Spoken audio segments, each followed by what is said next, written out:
आ जाओ चलो पढ़ो। ये वाला क्वेश्चन था जिसने लास्ट वाले सेट में हमें थोड़ा परेशान किया था। तो अगर आप यहां देखो तो ये क्वेश्चन फिर से मैंने कर दिया कि एक पिता की आयु उसके 3 बच्चों के आयु के योग का यहां पर 2 गुना है। तो मेरे भाई यहां पर मान लेते हैं ये फादर साहब है और ये मान लेते हैं बच्चे हैं।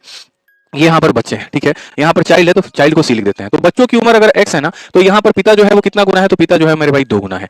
अब कहा गया 15 वर्ष के बाद उसकी आयु, बच्चों के आयु का 15 वर्ष के बाद पिता की आयु कितनी होगी, तो 15 वर्ष के बाद इसकी आयु इतनी होगी, ठीक है। और कहा गया मेरे भाई उसके बच्चों के आयु के योग के बराबर हो जाएगा। बच्चों के आयु का योग, बच्चों के आयु का योग x था, ठीक है। अब हर बच्चे में 15-15 साल बढ़ेगा। एक बच्चा में 15 साल बढ़ेगा तो 3 बच्चे में 45 साल बढ़ेगा। तो 15 साल के बाद पिता की उम्र इतना है, 15 साल के बाद बच्चों का योग इतना है। ये x एक बच्चे की वैल्यू नहीं थी, ये x तीनों का सम था, ठीक है। तो पिता जो था तीनों के सम का डबल था, पिता जो था वो तीनों के सम का डबल था। 15 साल के बाद पिता की उम्र ये होती है, 15 साल के बाद x प्लस 45 होता है और ये क्या हो जाते हैं बराबर। 2x में से x घटा दो इतना हो जाएगा, 45 में से घटा दो इतना हो जाएगा 30। तो क्या जाएगा 30 मार देंगे। अरे पढ़ तो लो पहले, दिया क्या है, पूछा क्या है, x की वैल्यू 30 आई है, लेकिन क्वेश्चन में ये कहा पिता की आयु 15 वर्ष बाद कितनी होगी। तो पिता की आयु 15 वर्ष बाद कितनी होगी। आज के समय पिता की आयु 30 का डबल कितना है, तो पिता का आयु 60 है। 15 वर्ष के बाद अगर हम देखें तो 75 होगा। कौन सा ऑप्शन होगा, सी जो होगा करेक्ट आंसर होगा, ठीक है।